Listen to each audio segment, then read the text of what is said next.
বোরকা আর কাপড়ে শরীর মুড়িয়ে জরাজীর্ণ ঘরে পড়ে আছেন এই নারী। চারপাশে নোংরা পানি, দুর্গন্ধ আর অন্ধকার। ঘর থেকে বের হন না, কারো সঙ্গে কথাও বলেন না।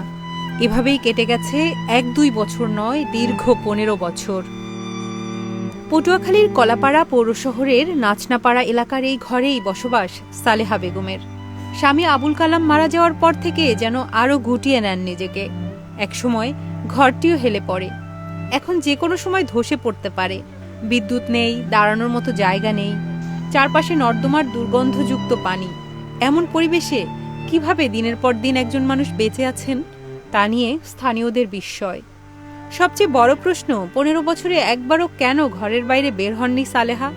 গোসল কিংবা প্রাকৃতিক কাজ কোথায় সারেন সেটিও জানেন না প্রতিবেশীরা। তবে এই নীরব জীবনের একমাত্র ভরসা মেয়ে লাকি বেগম। প্রতিদিন মায়ের জন্য খাবার নিয়ে আসেন তিনি, কিন্তু অনেক সময় সেই খাবারও ফিরিয়ে দেন সালেহা। আমি যে বড় মেয়ে, আমার সাথেই কথা বলে না।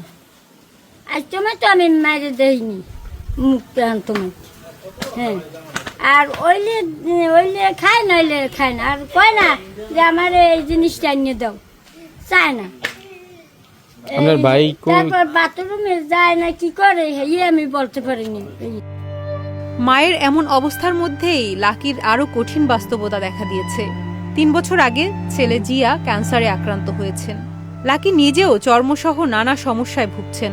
তবু ভাঙা ঘর, অসুস্থ সন্তান আর মায়ের অস্বাভাবিক জীবন সবকিছু সামলে কোনোভাবে দিন কাটছে তাদের। স্থানীয়দের মধ্যেও সালেহাকে ঘিরে তৈরি হয়েছে নানা প্রশ্ন ও কৌতূহল। তবে তাদের চাওয়া এই পরিবারটি যেন সহযোগিতা পায়। দীর্ঘ 15 বছর ধরে ওই জায়গাটাই এক জায়গায় আছে। বন্যা হোক, ঝড় হোক, তুফান হোক, যত কিছুই হোক, সেই জায়গা থেকে কখনোই লড়ে না। এই গড্ডার ভিতরে থাকে, ধরেন মাসা, ওই পোকা টোকা, সাপুদ্দ ঢোকে। হ্যাঁ, তাই কিছু কিছু লোক আমরা যাইয়ে দেখার জন্য ওইগুলো দেখলে ভয় পাই, আমরা চলে আসি। ওনার মেয়ে মানুষের পাশে কাজ করে না, ওই পর্দা সরাইয়া একটু খাবার দেয়, উনি খাইলে খায়, না খাইলে না। গোসল নাই, তারপরে পায়খানা, বাথরুম এগুলাও নাই। কারোর সাথে আজ পর্যন্ত দেওয়া হয় না। আমাদের তো হয় নাই, আমাদের মা খালার আছে, ছেলে মেয়ে আছে, তারাও দেয় না আজ পর্যন্ত।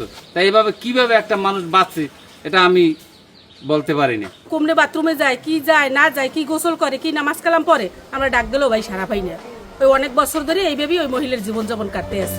পরিবারটির পাশে দাঁড়ানোর আশ্বাস দিয়েছে উপজেলা প্রশাসন ও সমাজসেবা বিভাগ।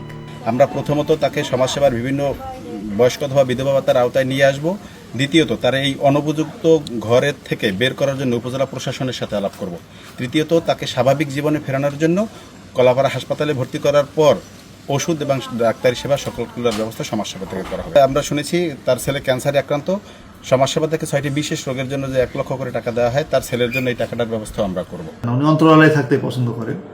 এটা কেন করেন, এটা আসলে আদৌ কোনো রোগ কিনা, এটা আমরা এ বিষয়ে সংশ্লিষ্ট মনোবিজ্ঞানী বা ডাক্তারদের সাথে একটু আলাপ করে দেখব যে আসলে যদি কোনো রোগ হয় তাকে চিকিৎসার ব্যবস্থা করা হয় এবং তার একটি সন্তান ক্যান্সার আক্রান্ত এবং তার বসবাস করার জায়গা সেটি অত্যন্ত